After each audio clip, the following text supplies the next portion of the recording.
Guys and welcome to Skynomics academy. मेरा नाम सुनील कुमार यादव है, जैसा कि आप जानते हैं। और आज हम लोग सॉइल के चैप्टर को डिस्कस करेंगे।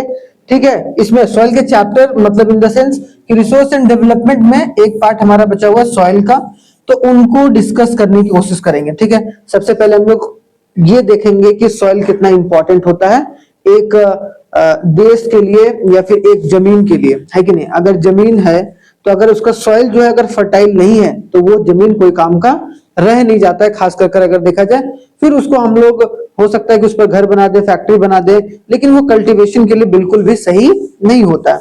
ठीक है, तो आज वाले पार्ट में आई होप सो आज खत्म हो जाना चाहिए। ठीक है, फटाफट हम लोग देखते हैं कि सॉइल एज अ रिसोर्स, जैसे एक ह्यूमन, एक इंसान रिसोर्स के रूप में कब काम करता है, जब वो कमाने लगता है और कोई पैसा जो है इकोनॉमी में ऐड करने लगता है, तो वो ह्यूमन क्या हो गया, ह्यूमन नहीं रह गया, अब वो एक रिसोर्स बन गया। सेम उसी तरीके से सॉइल भी रिसोर्स कब होगा, जब उसकी फर्टिलिटी जो है वो एक तरीके से जिंदा रहे। तो soil is the most important renewable natural resource. ये क्या रिन्यू होता रहता है भाई, मिट्टी खराब होता है लेकिन उस मिट्टी को हम लोग बदल भी तो सकते हैं, उसको उसकी फर्टिलिटी को बढ़ा भी सकते हैं और हम लोग कम भी कर सकते हैं, जैसा कि भी देखा जाए। ठीक है, it is the medium of a plant growth. ये एक मीडियम होता है जिसके थ्रू जो है प्लांट वो ग्रो करता है and support a different types of living organisms on the earth, ताकि अर्थ पर जो है कोई भी लिविंग क्रिएचर वो रह सके। अगर सॉइल हट जाए तो एक तरीके से लिविंग क्रिएचर भी एक तरीके से हमारे पूरे जमीन से गायब हो जाएंगे और जिसका नेगेटिव असर जो है वो हम लोगों को आने वाले समय में देखने को मिलेगा। इसीलिए हमारे को हमारी मिट्टी बहुत प्यारी होनी चाहिए और उस मिट्टी को बचाकर चलना बहुत ही इंपॉर्टेंट हो जाता है। तो हम लोग इसी सिलसिले में देखेंगे कि कितने तरीके की मिट्टी या कितने तरीके के सॉइल होते हैं, उनको जरूर हम लोग यहाँ पर देखने की कोशिश करेंगे। Factors responsible for soil formation. Soil का जो फॉर्मेशन होता है, हम लोग जनरली क्या बोलते हैं कि जो सॉइल जो मिट्टी बनता है वो रॉक्स का पार्टिकल ही होता है। क्या होता है, जैसे कोई बड़ा रॉक है, ठीक है, अब उसमें सनलाइट पड़ा, रेनी सीजन आया तो उस पर रेन पड़ा, तो मतलब उसके बाद धीरे धीरे करके वो जो रॉक होता है वो टुकड़ों में बढ़ जाता है। तो धीरे धीरे वो रॉक टूटा भाई, और रॉक टूटने की वजह से फिर छोटा छोटा कण जो है निकल के आया, फिर वो छोटा छोटा कण जो होता है वो मिट्टी को, सॉइल को जन्म देता है। सिंपल सी बात है। तो अगर जनरली देखा जाए तो माउंटेन्स का जो एक पार्ट जो रॉक के रूप में नीचे आता है वो धीरे धीरे कर सॉइल में कन्वर्ट होता है, और उसके लिए हजारों साल, लाखों साल लगते हैं एक मुट्ठी मिट्टी बनने के लिए। जिस तरीके से फॉसिल फ्यूल जो जमीन के नीचे बनते हैं उसमें हजारों लाखों साल लगते हैं, सेम उसी तरीके से एक मुट्ठी जो मिट्टी होती है वो नेचुरल तरीके से बनती है लेकिन उसको बहुत समय लगता है कि नहीं। तो ये बात हमें समझना है। तो यहाँ बोला गया it takes a millions of year to create just a few centimetres of a soil. देख रहे हो, मिलियंस ऑफ ईयर्स लगते हैं भाई, लाखों करोड़ों जो साल हैं वो एक मुट्ठी, एक सेंटीमीटर जमीन, एक सेंटीमीटर होता ही कितना है, ठीक है, मतलब एक मुट्ठी के बराबर। तो एक मुट्ठी जमीन मतलब एक मुट्ठी जो मिट्टी है वो मिलियंस ऑफ ईयर्स लगते हैं उनको बनने में। Factors such as relief, parent rocks, climate की वजह से, वेजिटेशन की वजह से and time plays a significant role in soil formation. ये सब सारे जो रिलीफ्स हैं या जो पेरेंट रॉक्स हैं, जो पेरेंट रॉक्स मतलब जो बड़े बड़े रॉक्स होते हैं, फिर उसके बाद धीरे धीरे कर वो रॉक्स टूटते हैं किसके वजह से, क्लाइमेट के चेंज की वजह से, या वहां की जलवायु, वहां की वेजिटेशन की वजह से, या बहुत सारे तरीके से अलग अलग जो है उसमें चेंजेस देखने को मिलते हैं। उसमें सबसे इंपॉर्टेंट जो होता है वो टेम्परेचर का चेंज होता है। अगर आप देख लो किसी भी चीज को, अगर आप जैसे बर्तन को ही रख दो आप धूप में, तो आप बर्तन को धूप में रख दोगे तो बहुत दिन अगर धूप में रहेगा, ठीक है, उसके बाद बारिश होगा, ये फिर उसके बाद धूप आया, फिर बारिश हुआ, फिर धूप आया, तो वो बर्तन फटना शुरू हो जाता है। समझ रहे हो। तो रॉक है तो रॉक के ऊपर भी टेम्परेचर का असर बहुत ज्यादा पड़ता है, और उसके साथ साथ movement of water, wind and the glacier all helps in the shape of the soil, मतलब सॉइल को शेप करने में मदद करता है। हाँ बताइए।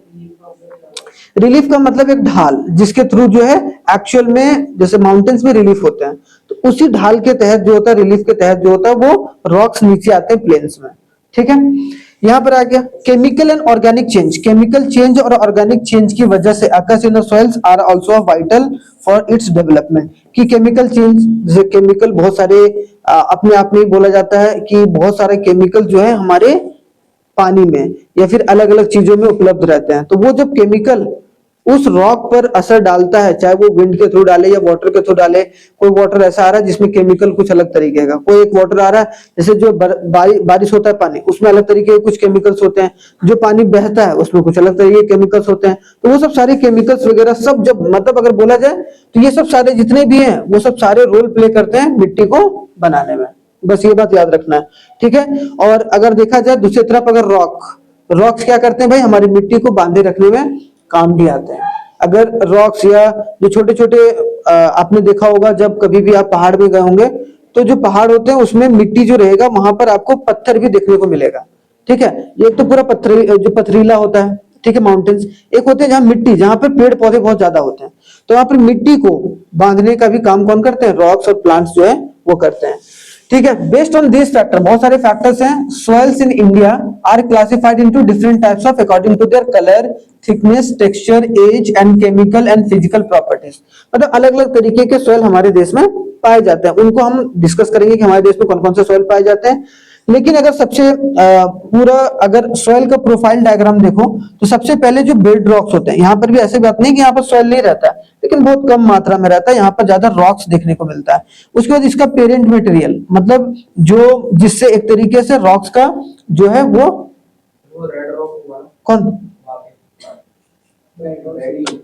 बेड बेड बैड नहीं, बेड रॉक्स नीचे वाला, ठीक है। उसके बाद सब सॉइल पाया जाता है, उसके बाद टॉप सॉइल रहता है, फिर ह्यूमस और ऑर्गेनिक।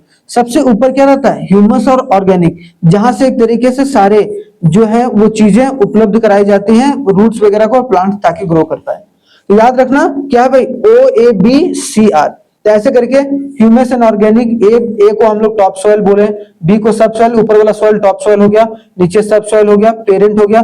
पेरेंट मटेरियल तक जो है वो एक तरीके से बहुत कम प्लांट होते हैं जिनका रूट जाता है, और यहाँ तो अगर यहाँ तक चला गया इसका मतलब उसे बहुत डीप जाकर हमें अगर निकालना होगा तो निकलेगा। वैसे बहुत कम शायद ना के बराबर ही रहते हैं, एक दो ही जो प्लांट रहते होंगे जो बेड रॉक तक पहुंचता होगा उनका रूट्स, ठीक है। तो इसके हिसाब से हम लोग देखेंगे कि अलग अलग कौन कौन से सॉइल होते हैं, ठीक है। अब देखो यहाँ पर एक ज्योग्राफिकल मैप देखना जरूरी है, क्योंकि अभी हमने देखा ना क्लासिफिकेशन ऑफ सॉइल्स। अगर हम लोग उसको मैप में देखें तो देखो यहाँ पर एरिड सॉइल है, फिर लेटराइट सॉइल है, फिर ब्लैक सॉइल है, फिर रेड एंड येलो सॉइल है, फिर एलुवियल सॉइल है, फिर फॉरेस्ट एंड माउंटेनियस जो है उस रीजन में जो सॉइल का जो चीजें हैं वो देखने को मिलती हैं। तो ये सब आप देखिए, जैसे ग्रीन है ये माउंटेनियस रीजन है, जहां पर माउंटेनियस सॉइल जो होगा वो पाया जाएगा हिमालय वाले रेंज में। क्योंकि नेपाल है, नेपाल हमारे पार्ट में नहीं, इसीलिए हम लोग ने यहाँ पर डिनोट नहीं करा, ठीक है। जैसे भूटान है तो भूटान वाले भी रीजन में भी है, लेकिन एक तरीके से वो हमारे देश का पार्ट नहीं, इसीलिए हमने वहां पर डिनोशन नहीं करा। एलुवियल सॉइल देख रहे हो, ये वाले एलुवियल सॉइल होते हैं जहां पर गंगा नदी का प्रभाव बहुत ज्यादा देखने को मिलता है। देखो गंगा नदी कहां से निकलती है, गंगोत्री से, गंगोत्री से निकल के कहां गिरती है भाई, वेस्ट बंगाल में, बे ऑफ बंगाल में। तो बे ऑफ बंगाल में तो ये सब देख रहे हो, ये सब जो भी है वो बहुत फर्टाइल सॉइल होते हैं, यहाँ पर खेती बाड़ी बहुत शानदार तरीके से होता है। क्लियर हो गया। उसी तरीके से रेड एंड जो रेड सॉइल होते हैं वो आपको इस वाले, जैसे खास करके साउथ में जाओ तो रेड सॉइल, वहां गांव में अगर मूवीज भी देखते होगे तो वहां रेड सॉइल देखने को ज्यादा मिलते हैं इन कंपेयर टू जो है एलुवियल सॉइल, ठीक है। फिर ब्लैक सॉइल देख रहे हो, ब्लैक सॉइल इधर ये वाले रीजन में ब्लैक सॉइल है, फिर लेटराइट सॉइल है, फिर एरिड सॉइल है, इधर लेटराइट सॉइल और इधर कुछ एरिड सॉइल्स भी देखने को मिल रहे हैं। मतलब ये लेटराइट है और ये जो हल्का वाला है वो एरिड है। अभी वो थोड़ा सा पिंक कलर वहां डिनोशन है, जरूरी है पिंक है, इसका मतलब एलुवियल सॉइल मैंने यहाँ पर ऐसे करा तो एलुवियल सॉइल ऐसे ही रहता है, उसकी मिट्टी थोड़ी सी रेडिश और येलोइश टाइप में रहती है, अभी बता दूंगा, ठीक है। अब एक एक करके हम लोग सॉइल को पढ़ते हैं, ठीक है। सबसे पहले क्या, एलुवियल सॉइल के बारे में पढ़ते हैं। एलुवियल सॉइल कहाँ, देखो इसमें तीन चीजें याद रखना, एक तो एलुवियल सॉइल कहाँ कहाँ पाया जाता है, सबसे मोस्ट इंपॉर्टेंट, और एलुवियल सॉइल का गुण क्या होता है, मतलब उससे कौन से फल फ्रूट वेजिटेबल्स क्या लगता है क्या नहीं लगता है, ठीक है। यहाँ पर देखो सबसे पहले जो एलुवियल सॉइल होता है is the most wide spread and a vital type of a soil found in India. बहुत अधिक जो है ये सॉइल जो पाया जाता है, क्यों भाई बोलो, क्योंकि देखो जो ये वाले सॉइल होते हैं ना वो लगभग समय आपको देखने को मिलेंगे कोई नदी के किनारे जो है या नदी के थोड़ा सा दूर आपको बहुत लार्ज मात्रा में देखने को मिलेगा, जो एक तरीके से नदियों ने उसे लाया है और वहां पर छोड़ के वो लोग अपने तरफ चले गए। नदी होता है ना, जब बाढ़ आ गया तो बाढ़ आने की वजह से जो सॉइल होता है, मिट्टी देखते हो, नई मिट्टी और पुरानी मिट्टी हो जाती है, जो खादर और बांगर भी बोलते हैं, आगे पढ़ेंगे। तो ये एक वाइड स्प्रेड है जो कि हमारे देश में खास कर located in the northern plane. Northern plane में ये देखने को मिलता है, जैसे कि उत्तराखंड में जो देहरादून वाला एरिया है, वहां भी एलुवियल सॉइल एक तरीके से बहुत लार्ज मात्रा में देखने को मिलेगा। ठीक है, यहाँ देखो सबसे मोस्ट इंपॉर्टेंट जो रिवर है जो एलुवियल सॉइल को लाता है माउंटेन से आया, पत्थर वगैरह टूटा, उसकी वजह से मिट्टी आया भाई पानी में, और पानी फिर मिट्टी को जब साथ में बहाता है, फिर वो से पानी आता है, फिर उसके बाद वो मिट्टी को साथ में नहीं ला पा रहा है, फिर पुरानी मिट्टी को ला रहा है, नई मिट्टी को छोड़ के चले जा रहा है। देख रहे हो, कभी भी आप अगर पानी को जोर से मारो तो वहां से क्या होगा, वहां से ऊपरी सतह वाली मिट्टी हट जाएगी और वहां दूसरा मिट्टी डिपॉजिट हो जाता है। पानी में ऐसे जनरली होता है। ठीक है, तो देखो it is formed by the deposit of Indus river, Ganga and Brahmaputra river and is also seen in Rajasthan, Gujarat and the eastern coastal plain. Eastern coastal plain का मतलब क्या भाई, ये वाला ईस्टर्न कोस्टल प्लेन। ईस्ट इधर होता है हमारा, ऊपर होता है नॉर्थ, नीचे होता है साउथ, इधर होता है वेस्ट।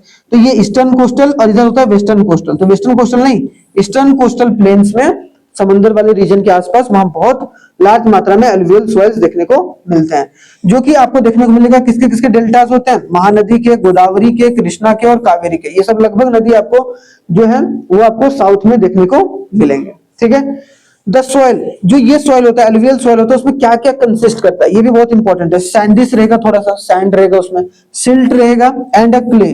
ठीक है, is different from the amount with a coarser particles nearer the piedmont areas like Doras, Kos and Terai।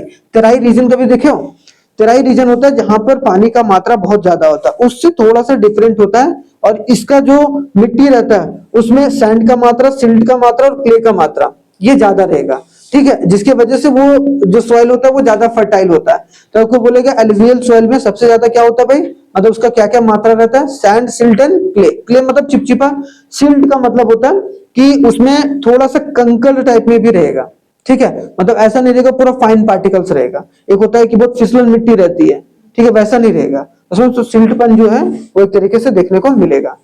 अगर देखा जाए एलुवियल सॉइल जो है वो divide by the ages, age की वजह से डिवाइड किया गया, मतलब नया और पुराना नहीं बोलते, पुराना आदमी है एज के हिसाब से तो बोल रहे हैं नया और पुराना। जैसे हम लोग बोलते हैं कि गंगा, ब्रह्मपुत्र, ये सब रिवर एवरग्रीन रिवर है क्योंकि ये ग्लेशियर से निकलते हैं। यमुना हो गई, यमुना क्या एवरग्रीन है, इसको साफ आराम से किया जा सकता है, और ये हमेशा इसमें पानी का धार वैसा ही है जैसे पहले भी था, हजारों लाखों साल पहले, आज भी वैसा ही है। ठीक है, इसका मतलब क्या है कि अगर देखा जाए तो हम लोग एज के हिसाब से किसको बांट रहे हैं भाई, एलुवियल सॉइल को दो तरीके से। जो नया एलुवियल सॉइल होता है, जो माउंटेनियस रीजन या फिर जो रिवर लाती है, उसको हम लोग क्या बोलते हैं, खादर, और जो पुराना रहता है उसको हम लोग क्या बोलते हैं, भांग। भंगार से याद रखना, भंगार कभी भी पुराना, भंगार वह सामान भंगार वाले को दे दो, तो मतलब एलुवियल सॉइल जो है बांगर है। ठीक है, लेकिन खादर नए वाले। ठीक है, याद रखना है। बांगर जो है कंटेन्स मोर कंकड़ नूडल्स, अभी बताया ना, कंकड़ जो होते हैं उसमें, हाँ, वो एक तरीके से ज्यादा देखने को मिलेंगे। And is courser and less fertile, और ये कम फर्टाइल एक तरीके से देखने को मिलता है, जहां पर छोटे छोटे जो कंकड़ होंगे, मतलब बहुत, एक तो बड़े कंकड़ होते हैं थोड़े से, एक होते हैं छोटे कंकड़। तो जो खादर होगा, भांगर का मतलब क्या हो गया भाई, भांगर का मतलब ओल्ड सॉइल। तो ओल्ड सॉइल जब आप यूज करते जाते हो तो उसमें जो उसकी मेन पार्ट है वो आपने इस्तेमाल कर लिया, अब उसमें क्या बच गया, सिर्फ कंकड़ वाला पार्ट जो कि कोई काम का नहीं होता है। अब कंकड़ बहुत सारा है, उसमें वहां जाकर पेड़ अब बो दो तो वहां पेड़ नहीं होगा या कोई प्लांट नहीं होगा, इसके लिए थोड़ा सा आपको सिल्की मिट्टी जरूरी है। मतलब जहां पर फाइनर पार्टिकल्स ज्यादा हो, ठीक है, मोर फर्टाइल होता है और बेटर सुटेड फॉर फार्मिंग। कोई बोलेगा कि दोनों में, भांगर और खादर में, दोनों में ज्यादा सुटेबल कौन होता है फार्मिंग के लिए, हमने एग्रीकल्चर में भी शायद पढ़ा है इसको, बस इसलिए इसको उतना डिटेल में यहाँ पर नहीं पढ़ा रहा हूँ। ठीक है, बस आप ये जानो कि यहाँ पर क्या है, खादर और बांगर में बेसिक डिफरेंस कि खादर में जो होता है नया सॉइल होता है, ज्यादा फाइनर होता है क्योंकि वो अभी अभी एक तरीके से नदियों से निकल के आया है। ठीक है, अभी अभी वो बना है, और एक होता है पुराना जो चीज हम इस्तेमाल करके आ रहे हैं। ठीक है, तो ये जिसमें एक तरीके से फर्टिलिटी कम होता है बांगर में, खादर में फर्टिलिटी ज्यादा। These soils are more very fertile and rich in potassium, इसमें पोटाशियम वगैरह बहुत आता है, फॉस्फेरिक एसिड होता है, and a lime and making them ideal for growing sugarcane, paddy, wheat and pulses। इसलिए देखना हमारे देश में इन सब सारे चीजों की खेती बहुत ज्यादा मात्रा में होती है, खास करके नदर्न प्लेन्स में, नॉर्थ वाले जितने भी प्लेन एरियाज हैं। ठीक है, याद रखना। तो कौन सा भाई, अगर कोई बोलेगा कि एलुवियल सॉइल में सबसे ज्यादा ग्रोइंग वाले जो क्रॉप्स हैं वो कौन कौन सा, sugar cane, paddy, wheat and pulses. ठीक है, regions with intensive cultivations and high population density often features as a alluvial soil. इसीलिए देखना, ज्यादा जहां पर एलुवियल सॉइल है वहां पर पॉपुलेशन ज्यादा देखने को मिलेगी। क्यों? क्योंकि वहां पर खेती बाड़ी बहुत ज्यादा होती है। जैसे यूपी वाला एरिया, यूपी वाले में देखना बहुत ज्यादा लोग हैं, पंजाब वाले में बहुत ज्यादा लोग हैं, तो वहां पर एक तरीके से एलुवियल सॉइल का मात्रा बहुत ज्यादा है। ठीक है, एल्कलाइन सॉइल क्या होता है भाई? Alkaline soil is a dryer area can become a productive with appropriate treatment on irrigation.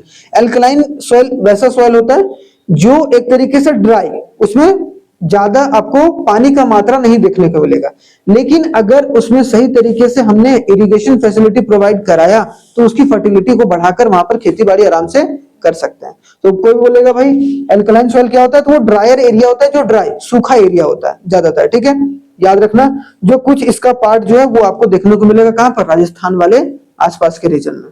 ठीक है, अब आते हैं black soil. What do mean by black soil भाई? ब्लैक सॉइल, काली मिट्टी। आप जान रहे हैं कभी भी ब्लैक शब्द का इस्तेमाल होता है सॉइल में तो हम लोग कॉटन का नाम जो है वो सबसे ऊपर आता है। ब्लैक सॉइल में सबसे ज्यादा कॉटन होता है। ठीक है, अब black soil also known as regur soil, इसको हम लोग क्या बोलते हैं, रेगूर सॉइल भी बोलते हैं। अब ये सब नाम याद रखने हैं, अब ये सब ऐसे में समझ गए, समझने से कुछ नहीं होता।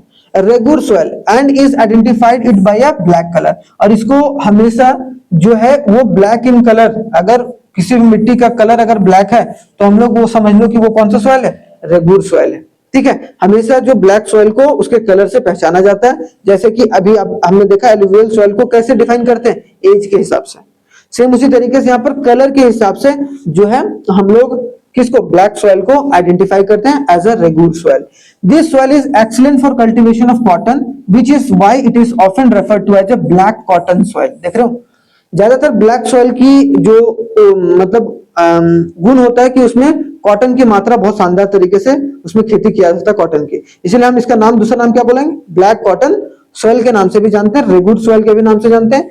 The formation of black soil is affected by the climate and the parent rock material primary derived from the lava flow. तो देखते हो कभी कभी जब वॉल्केनोस आया, जैसे मान लो कि माउंटेन है भाई, माउंटेन में वॉल्केनो आया, तो वॉल्केनो आने के बाद जब कोई भी चीज अगर आग में जलता है तो वो धीरे धीरे करके काला में तब्दील हो जाता है, समझ रहे हो? तो जो वैसा लावा जो नीचे प्लेन्स में आया है, जैसे लावा उठता है थोड़ा कि ऊपर चला जाता है, लावा तो नीचे ही आएगा भाई। ठीक है, और नीचे आया तो एक तरीके से अगर वो जला हुआ लावा है जनरली तो वो ब्लैक इन कलर होगा, वो धीरे धीरे ब्लैक मिट्टी को जन्म देती है। या फिर उसका मान लो कि यहाँ बहुत जोर से बारिश आ गया, वैसा वैसा कुछ हो गया जिसकी वजह से बहकर वो कहीं दूसरी जगह चला गया, तो वो ब्लैक सॉइल है। हाँ हाँ हाँ, तो वहां भी ब्लैक सॉइल बहुत होता है, हाँ वहां भी ब्लैक सॉइल बहुत होता है। ठीक है, यहां पर याद रखना, जो कि कहां से होता है, लावा के फ्लो से होता है। It is commonly found in the Deccan trap region, ये जनरली डेक्कन जो ट्रैप रीजन है, जैसे डेक्कन प्लेट्यू वाले रीजन है ना, वहां पर देखने को मिलेगा। जैसे कि आपको महाराष्ट्र में काली मिट्टी बहुत दिखेगी। ठीक है, अगर देख गए होगे कभी महाराष्ट्र, उनके गांव में भी काली मिट्टी देखने को मिलती है। ठीक है, सौराष्ट्र, ठीक है, मालवा, ठीक है, जैसे मालवा प्लेट्यू नाम भी है, तो मालवा प्लेट्यू रीजन के आसपास मध्य प्रदेश और छत्तीसगढ़, और कुछ पार्ट जो है वो झारखंड में भी यहाँ पर देखने को मिलता है, लेकिन वो ज्यादा लार्ज एरिया में नहीं है। ठीक है, तो याद रखना। क्लियर हो गया?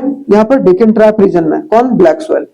इसको देखो, this type of soil extend the south east. South east का मतलब भाई कौन है, नीचे साउथ है, इधर क्या है, ईस्ट है, तो साउथ ईस्ट वाले रीजन में मतलब अगर आपको देखने को मिलेगा जो आंध्र प्रदेश वाले रीजन में भी एक तरीके से आपको वहां पर भी ब्लैक सॉइल की मात्रा देखने को मिलेगी। और वहां कैसे आता है भाई, गोदावरी एंड कृष्णा वैली की वजह से, गोदावरी रिवर है भाई, और कृष्णा वैली की वजह से वहां पर देखने को मिलता है कि क्या, कि ब्लैक सॉइल का जो presence. Black soil is made up of clayey material, तो चिपचिपी मिट्टी रहती है, and is also known as ability to retain moisture का मतलब नमीपन। जैसे कि एक बार अगर इसमें पानी डालो तो ये बहुत दिन तक यहाँ पर पानी को होल्ड करके रख सकता है। ठीक है, जैसे कि एलुवियल सॉइल होता है ना, उसमें आपको पानी की मात्रा हमेशा बनाकर रखनी होती है, तभी वो एक तरीके से वो मिट्टी फर्टाइल मिट्टी कहलाएगी। यहाँ पर क्या होगा, एक बार आप पानी डालोगे तो वो एक तरीके से पानी को होल्ड करके रखता है अपने पास, और फिर धीरे धीरे सूखता है। ठीक है, इसलिए देखना, अगर तुम्हारे घर में प्लांट होगा और प्लांट अगर ब्लैक सॉइल में तुमने लगाया होगा कोई प्लांट, ठीक है, तो वहां उसमें पानी डालने का, जो पानी डालते होगे उसमें, वो बहुत दिन तक रहता है, कभी भी देखना, ठीक है। उसको ध्यान दे, अगर तुम ध्यान दियोगे आसपास तो ध्यान तो देते नहीं हो, है कि नहीं, पढ़ाई में बहुत व्यस्त हो ना तुम लोग, ठीक है। यहाँ इसमें रिच क्या होता है भाई, essential for nutrition like calcium carbonate, क्या पाया जाता है, कैल्शियम कार्बोनेट पाया जाता है, magnesium, potash, lime, but typically low in phosphoric content.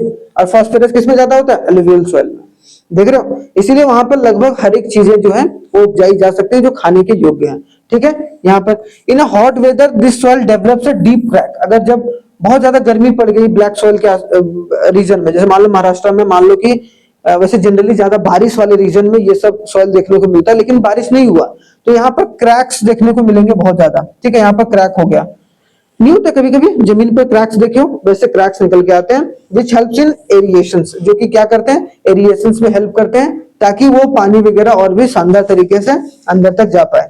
When wait, अगर वेट रहेगा, गीली रहेगी तो इट बिकम्स स्टिकी, स्टिकी हो जाएगा, मतलब चिपचिपा हो जाएगा, and is challenging to work with unless tilled after a first shower and during the pre monsoon. इसीलिए इसको ज्यादातर लोग पानी डाल के जब इसकी कटाई करानी होती है, मतलब किसकी, कॉटन की, तो कटाई से कुछ दिन पहले तक उसको पानी नहीं डाला जाता ताकि वो क्या हो जाए, ड्राई हो जाए, और ड्राई हो जाने के बाद वो आराम से उसका एरिएशंस कर सकते हैं, उसको वहां से निकाल सकते हैं, ठीक है। या फिर उसके बाद जब पानी डालते हैं तो वो अपने आप ही होल एक तरीके से भर जाएगा भाई, और अपने आप ही वो क्ले मिट्टी हो जाएगी, देख रहे हो, तो उसको आराम से एक तरीके से निकालने का जो काम है वो किया जा सकता है, ठीक है, हॉट वेदर में। अब देखो आगे भाई, red and yellow soil, red and yellow soil, red soil develop on a crystalline igneous rock. अब अभी आगे चलकर हम रॉक्स के बारे में पढ़ेंगे, तो वहां पर जो क्रिस्टलाइन इग्निशियस जो रॉक होते हैं उससे एक तरीके से रेड सॉइल का डेवलपमेंट देखने को मिलता है। मतलब जनरली अगर देखा जाए तो इग्निशियस रॉक की वजह से ही रेड सॉइल का फॉर्मेशन होता है। तो जहां पर इग्निशियस रॉक या जिस माउंटेनियस रीजन पर इग्निशियस रॉक का मात्रा ज्यादा होगा, वहां के आसपास में रीजन में आपको देखने को मिलेगी लाल मिट्टी बहुत ज्यादा देखने को मिलती है। फाउंड इन द एरिया, ये वहां पर होता है जहां पर लो रेनफॉल होता है, ज्यादा बारिश वगैरह नहीं देखने को मिलती है। And in the eastern and the southern part, ज्यादा आपको ईस्टर्न पार्ट और सदर्न पार्ट में इसका असर देखने को मिलेगा। सदर्न मतलब जो साउथ वाला पार्ट, और ईस्टर्न पार्ट जो कि आपको वेस्ट बंगाल का थोड़ा सा रीजन, और आपको जो नॉर्थ ईस्टर्न पार्ट में थोड़ा बहुत रीजन वहां पर देखने को मिलता है, ठीक है। In the eastern part of the Deccan plateau, Deccan plateau के ईस्टर्न और सदर्न पार्ट में, as well as in the part of Orissa भी मिलता है, उड़ीसा में भी देखने को मिलता है, Chhattisgarh and the southern part of the middle Ganga plains along with the piedmont zone of the Western Ghats. Piedmont zone एक ऐसा जोन होता है जो सदर्न घाट के बीचों बीच एक तरीके से देखने को मिलता है। वो सब सारे जोन में भी किस सॉइल का, रेड एंड येलो सॉइल जो है वो पाए जाते हैं, जो जनरली क्रिस्टलाइन इग्निशियस रॉक से निकल के आते हैं। These soils acquires a reddish color due to the iron diffusion in the crystalline, ठीक है, and a metamorphic rocks appearing yellow in the hydrated form। तो देखो यहाँ पर दो रॉक हैं, मेटामॉर्फिक रॉक की वजह से जो उसका कलर होता है वो क्या होगा, येलो अपीयर करता है भाई। कब, जब वो हाइड्रेट हो जाता है, हाइड्रेट मतलब जब पानी का मात्रा बहुत ही कम है वहां पर, ठीक है। दूसरा अगर देखा जाए तो दिस सॉइल एक्वायर करता है reddish colour due to the iron diffusion, iron की प्रेजेंस की वजह से जो रॉक्स का कलर जो है या फिर मिट्टी का कलर जो है वो रेड निकल के आता है। तो कोई बोलेगा येलो कलर क्यों हो रहा है भाई, तो हाइड्रेटेड फॉर्म में मेटामॉर्फिक रॉक की वजह से जो वो कलर येलो होता है, नहीं तो उसका कलर रेड होता है। रेड होने का कारण क्या, आयरन के डिफ्यूजन की वजह से, ठीक है। आगे आ जाओ भाई नेक्स्ट, अब आते हैं लेटराइट सॉइल। लेटराइट सॉइल जो होता है is derived the name from a Latin word later meaning the bricks. आपने देखा होगा जिससे लेटराइट सॉइल में ही ना सबसे ज्यादा जो ईंट वगैरह बनता है, ईंट वगैरह जो घरों में इस्तेमाल होता है ना, उसमें लेटराइट सॉइल का इस्तेमाल होता है, ठीक है। Develops under a tropical and subtropical climate with alternate wet and dry season. यहाँ पर दोनों सीजन, जहाँ वेट सीजन भी हो, जहाँ मतलब रेनी सीजन भी हो और थोड़ा सा हॉट सीजन हो, दोनों में एक तरीके से पाया जाता है। Result of intense leaching due to the heavy rainfall, ठीक है, और बहुत ज्यादा पानी जाने की वजह से वहां की मिट्टी में एक अलग तरीके का जो है वो कंपोनेंट्स मिलकर बनता है, जिसकी वजह से वो एक ऐसा मिट्टी पनप पाता है जिसका इस्तेमाल हम लोग ब्रिक्स वगैरह बनाने में भी किया जा सकता है। टिपिकली जो होता है deep to very deep acidic, acidic इसका कितना होगा, पीएच 6 से कितना कम, ठीक है, याद रखना। And generally deficient in plant nutrition, और ये एक तरीके से ऐसे एरियाज में, ऐसे जहां सॉइल लेटराइट सॉइल है, वहां प्लांट्स वगैरह सही से ग्रो नहीं कर पाते हैं। फाउंड कहां पर भाई? सदर्न स्टेट में फाउंड करते हैं, वेस्टर्न घाट में। वेस्टर्न घाट मैंने बताया ये वाला ईस्टर्न घाट है, क्योंकि ईस्ट वाला रीजन है, और इधर हमारा क्या होता है? वेस्टर्न घाट देखने को मिलता है। ठीक है, महाराष्ट्र में, उड़ीसा में, पार्ट्स ऑफ वेस्ट बंगाल और नॉर्थ ईस्ट रीजन में भी जो है लेटराइट सॉइल देखने को मिलता है, क्योंकि वहां भी बारिश बहुत अच्छा खासा होता है, जिसकी वजह से वहां की सॉइल अपने आप में लेटराइट फॉर्म जो है वो ले लेती है। अगर देखा जाए यहाँ पर in areas with deciduous and evergreen forest, यहाँ पर आपको ज्यादातर एवरग्रीन फॉरेस्ट और डेसिडियस फॉरेस्ट देखने को मिलेगा। और lateritic soil are humus rich, इसमें क्या होता है? ह्यूमस की मात्रा ज्यादा होती है, और in sparse vegetation and semi arid environments and they are humus poor. अगर देखा जाए, अगर वैसा एरिया जो सेमी एरिड रीजन है, जिसमें ज्यादा खेती नहीं होती है, इसका मतलब समझ लेना वैसा रीजन जहां पर बहुत ज्यादा खेती नहीं हो रही है, लेटराइट सॉइल होने के बावजूद भी, इसका मतलब वहां की मिट्टी फेवरेबल नहीं है वेजिटेशन के लिए। ठीक है, जो कि बहुत इंपॉर्टेंट है। अगर देखा जाए useful for growing T and coffee, देखो टी और कॉफी, जैसे दार्जिलिंग वगैरह में ज्यादातर क्या देखने को मिलेगा? Laterite soil. ठीक है, लेटराइट सॉइल में क्या होगा? आपको टी और कॉफी बहुत ज्यादा बनते हुए देखने को मिलेगा, specially in Karnataka, Kerala, Tamil Nadu. And proper soil conservation technique, यहाँ पर सॉइल का भी टेक्निक जो कंजर्वेट मतलब उसको बचाने का है, वो बहुत शानदार तरीके से। इसलिए देखना वहां पर एक सदगुरु है जो हमेशा सॉइल के प्रोटेक्शन के बारे में बात करते रहते हैं। ठीक है, जानते हो सदगुरु को? नहीं, बहुत अच्छी बात है।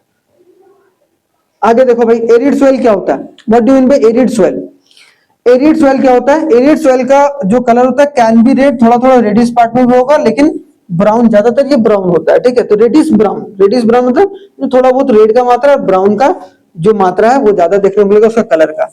दे are mostly sandy and contain salt, वो ज्यादातर सैंडी होते हैं और कंटेन सॉल्ट, ज्यादा समुद्र वाले रीजन में पाए जाते हैं। ठीक है, in certain region high salt level allows a common salt to form through the evaporation।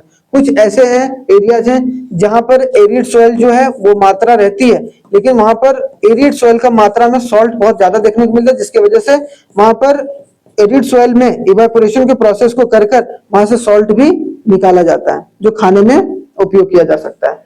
The dry climate and the high temperature leads to a quick evaporation. यहाँ पर जनरली जो वैसे एरिया जहाँ का क्लाइमेट थोड़ा ड्राई है, मतलब ज्यादा बारिश नहीं होती है, और जहाँ का टेम्परेचर बहुत हाई है, वहां पर आसानी से क्विक इवेपोरेशन के थ्रू जो है वो एक तरीके से सॉल्ट को निकाला जा सकता है बहुत शानदार तरीके से। ठीक है, resulting in a low level of humus and moisture. तो ह्यूमस एंड मॉइस्चर जो रहता है बहुत कम रहता है। सैंड में वैसे भी मॉइस्चर बहुत कम रहता है, कहाँ रहता है उसमें? नमीपन रहता है? नहीं रहता है। ठीक है, हाँ, तो ये जो सब बोल रहे हैं कि सॉल्ट कंटेन सॉल्ट, तो जो सॉइल होती है वो खराब नहीं होती है?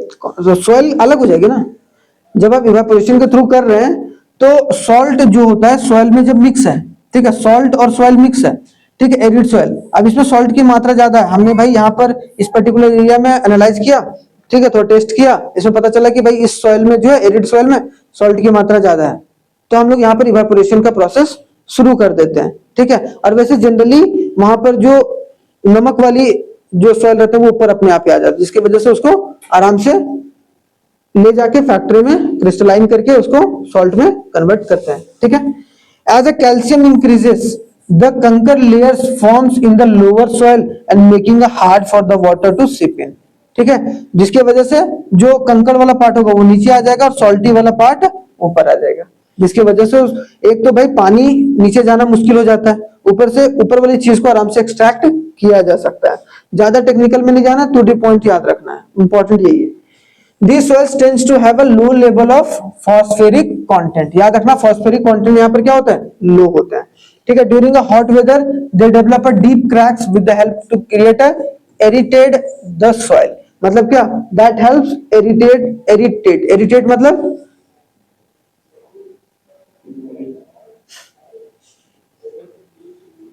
यहाँ क्या बोला गया? ड्यूरिंग अ हॉट वेदर, जैसे कि आपने देखा कहां पर? कॉटन वाले में जब हो जाता है तो आराम से उसमें खेती जो भी थोड़ा बहुत लगा उसको काट सकते हैं ना, बस ड्यूरिंग हॉट वेदर ही कटाई होती है जनरली। ठीक है, इस वाले सॉइल में अगर कोई भी आप प्लांट वगैरह लगा रहे हैं विथ प्रॉपर इरिगेशन, अगर इरिगेशन वगैरह शानदार तरीके से किया जाए, this soil can support a farming as seen in the western Rajasthan. ठीक है, वेस्टर्न एरिड सॉइल देख रहे हो इस तरीके से होता है, थोड़ा सा लाल और थोड़ा सा यहाँ ऊपर पर कंकड़ कंकड़ पार्ट दिख रहा होगा आपको। ठीक है, कंकड़ नहीं दिख रहा है? कैसे आंख नहीं है क्या? ये देखो ये सब कंकड़ ही है। क्रिकेट पिच में कंकड़ नहीं रहता है। हाँ, अब ऐसे क्रैक्स हो जाए तो क्रैक्स हो जाते हैं तो बॉल बहुत टर्न करता है। एक होता है फॉरेस्ट सॉइल। फॉरेस्ट सॉइल मतलब आमतौर पर इसको जंगलों में देखा जाता है। This soils are found in a hilly and mountainous area with a plenty of rainfalls and forest. ठीक है, and the texture of this colour is different depending upon the mountainous region where they develop, है कि नहीं? वहां पर अलग अलग तरीके से हो सकते हैं। जो माउंटेन्स में पाए जाने वाले सॉइल होते हैं माउंटेनियस सॉइल के नाम से जाना जाता है, फॉरेस्ट सॉइल के नाम से जाना जाता है। जनरली ये ल्यूमी और सिल्टी होते हैं ऑन द वैली साइड, बहुत एक तरीके से पिछड़ेला, पिछड़ेला समझते हो, फिसलने वाला। ठीक है, and a coarse grain in the upper slope और in the snow covered region the Himalayas the soil undergoes a denudations and acidic with a low humus content. जैसे होता है ना हिमालयन रीजन में, मान लो यहाँ हिमालय में, अब यहाँ पर मिट्टी है भाई, मिट्टी है कि नहीं, यहाँ पर प्लांट है तो मिट्टी भी होंगे।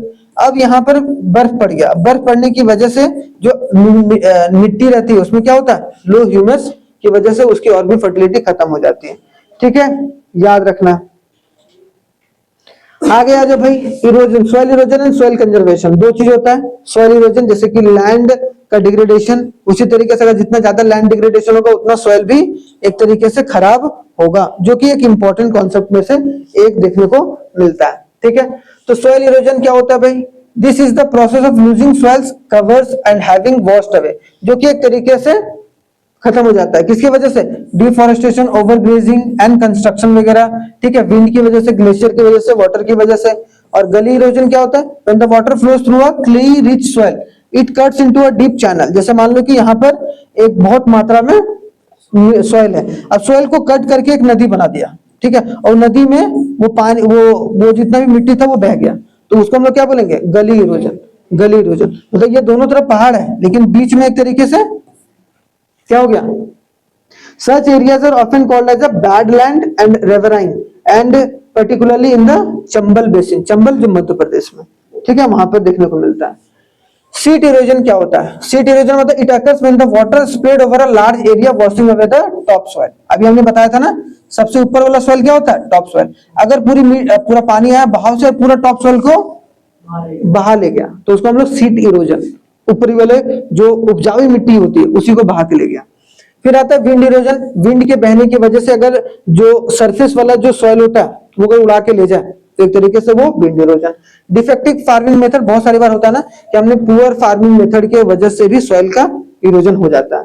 ठीक है, तो वो हमारा क्या होगा? Defective farming method. Poor farming practice can lead to a soil erosion. जैसे एग्जांपल है, flowing up and down the slope creates a channel that allows the water to. जैसे आपने मान लो कि एक यहाँ पर खेत है, अब खेत में आपने ऐसे ऐसे करके, आपकी खेत थोड़ी सी ढलान में है तो आपने इस तरीके से उसको प्लॉ कर दिया जिसकी वजह से आपने पानी डाल रहे हो और पानी निकल के ऐसे जा रहा है, तो अगर पानी नहीं जा रहा ना उसके साथ मिट्टी भी तो लेके जा रहा है, समझ रहे हो? तो ऐसे हम लोग को प्लॉइंग नहीं करना चाहिए, हमें प्रॉपर तरीके से एक, इसीलिए देखो खेत को कभी भी उसमें बुआई करनी होती है तो उसको प्लेन किया जाता है और उसके आसपास में चारों तरफ ऐसे ऐसे कुछ लगाए जाते हैं, पत्थर वगैरह लगा के लगा दो ताकि जो लैंड से पानी, मतलब इस जमीन के बीचों से पानी या कभी बाहर ना निकल सके। जैसे बाहर निकला इसका मतलब सॉइल भी जा रहा है। ठीक है, कॉन्टोर प्लोइंग क्या होता है? This method involves a ploughing along with a contour on a land with a slow down the water flow and reduce the erosion.